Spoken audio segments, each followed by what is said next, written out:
বধূ সাইজা আমারে কান দেয়া স্বামীর বাড়িতে গেলা, এখন পরনে সাদা শাড়ি কেন? কারণ আমি বিধবা। বিধবা মানে? আমার স্বামী মারা গেছে, এই জন্য আমি বিধবা। এইসব তুমি কি কও কাজল? তোমার স্বামী মরে গেছে? কেমনে মরছে? হার্ট অ্যাটাক করে মরে গেছে। আমার স্বামীটা মরে গেছে জানি। আর আমার স্বামীর মরার লেগা আমার শ্বশুর বাড়ির লোকজন, আমার শাশুড়ি আমারে দায়ী করতেছে। আমার লাগে বিয়ে দেওয়ার পরে বলে আর বলে মরে গেছে আমি রাক্ষসী।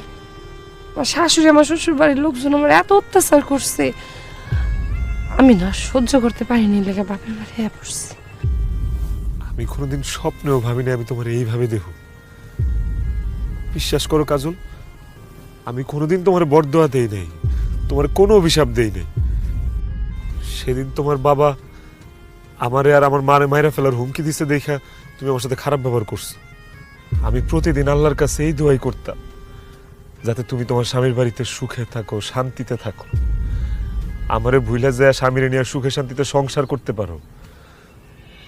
তোমার স্বামী মরে যাক, তুমি বিধবা হয়ে যাও, এটা আমি কোনোদিন চাই নাই। আমি জানি ওইটা, কিন্তু সত্যি কথা হইতেছে আমি আসলেই রাক্ষসী। আমি সব কিছু খায় ফেলাই। তা না হইলে ছোটবেলার তো যে পোলাটাকে আমি ভালোবাসি, অনেক ভালোবাসি, তার ভালোবাসাটা আমি খায় ফেলাইছি।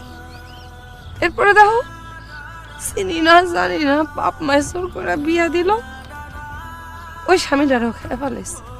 ভাবছিলাম সংসার হইব, যেটা হয়েছে সংসারটাও খাইয়া ফেলাইছে। কষ্ট পায় না, কপালে যা ছিল তাই হয়েছে, সব ঠিক হয়ে যাবে। সব ঠিক হয়ে যাবে কখন জান? আমি মইরা সর। আচ্ছা সেলিম, তুমি না কইলা তুমি আমার সুখের লেগা সবসময় আল্লাহর কাছে দোয়া করতা, আমার লেগে আরেকটা দোয়া করতে পারবা? কি? আমি যেন মইরা যাই, বুকের মধ্যে যে আগুন চলতেছে, আমি কাউরে বুঝাই করতে পারবো।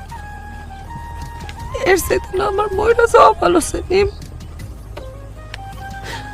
অনেক দোয়া করছো, আল্লাহর রাস্তায় দোয়াটা করছো, তুমি মইরা যাই।